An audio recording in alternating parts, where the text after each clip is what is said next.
Le Seigneur Jésus est venu pour apporter le témoignage du Père, le Saint-Esprit est venu pour rendre témoignage à Christ, et l'Église maintient le témoignage de Jésus-Christ par la puissance du Saint-Esprit.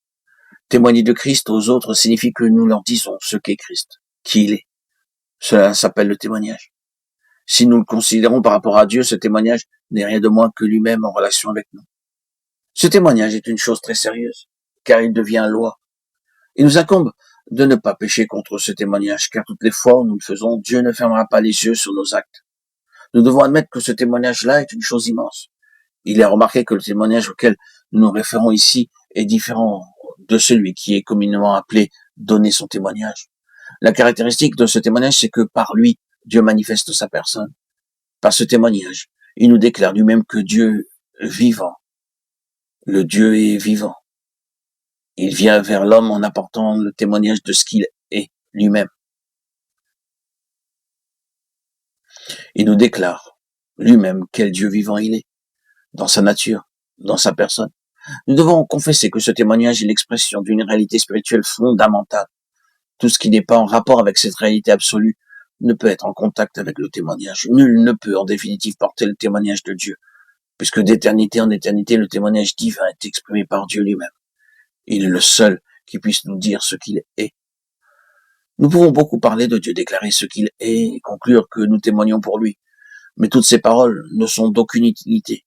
Nous pouvons dire ces choses des dizaines et des centaines de fois, malgré cela, le témoignage dont nous avons parlé ne peut être donné par l'homme. Il doit procéder de Dieu lui-même. S'il ne parle pas, il n'y aura pas de témoignage. Comprenons bien l'importance de ces choses. Si Dieu ne décide pas de dire ce qu'il est, qui peut témoigner à sa place? Nous pouvons parler sans cesse, mais ce ne sera d'aucune utilité, car c'est nous qui parlons. À moins que Dieu ne parle, tout n'est que vanité.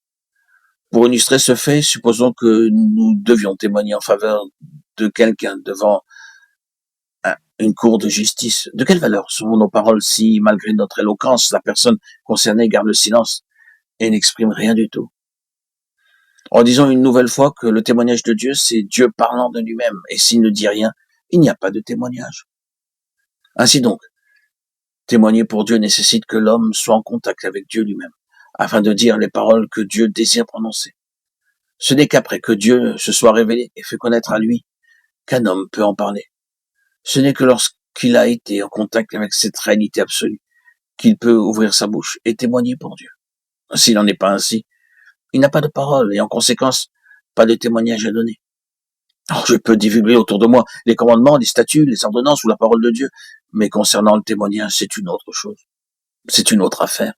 Ce qui procède de l'homme, ce sont des commandements, des statuts, des ordonnances et préceptes, mais le témoignage demeure en Dieu. Ces différents aspects sont extérieurs, tandis que le témoignage est l'absolue réalité demeurant en Dieu. Il est donc nécessaire que Christ vienne de Dieu, apporter le témoignage de Dieu. De même, c'est le Saint-Esprit procédant de Christ qui apporte le témoignage de Christ. Ainsi, celui qui connaît Christ et le Saint-Esprit peut manifester le témoignage de Dieu et de son Christ